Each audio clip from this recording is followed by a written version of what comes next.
me to go to a party with her. She said it would do me good and wouldn't take no for an answer. She stood over me while I put on a dress that looked more like a sack and brushed my long red hair and refused to wear makeup. Jason was there, tall and rangy, with grey eyes, a cleft in his then beardless chin, and a faded blue cotton shirt. I could still remember how he looked at me and didn't look away. We got talking, we danced together, and I felt the heat of his body. I suddenly thought, so my life isn't ruined after all. So I'm still desirable, and I can still feel desire.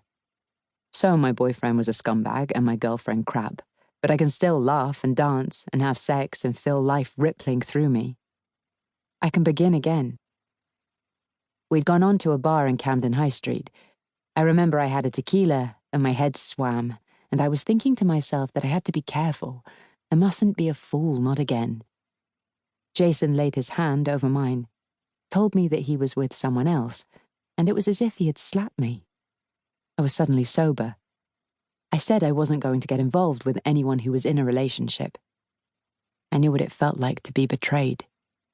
Jason nodded, kissed me on the cheek, a bit too close to my mouth, and we said goodbye, and I thought I would never see him again. The next day he texted me. I could still remember it, word for word. I've just broken up. No pressure, but I'd love to see you. Now we were here all those years later, with our beautiful 3-year-old daughter, and in July it would be the first anniversary of our separation. So much promised and so much lost. It hadn't been a divorce because we'd never married, but we'd shared a child and a house and a life.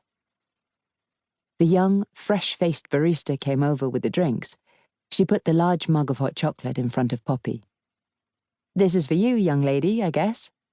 Poppy glared at the woman, who looked disconcerted. "She's a bit tired," said Jason. "I'm not tired," said Poppy firmly, but she had that twitchiness about her. A storm was coming.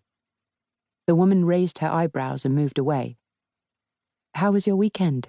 I asked. Jason looked at Poppy. "How was it, Poppy?" "It rained." "Well, not all the time." "It rained and it rained and it rained." "I know, honey. You and me and Emily played games, and you did pictures, and you cooked with Emily." Emily was Jason's wife. She really was his wife. This time Jason had got married.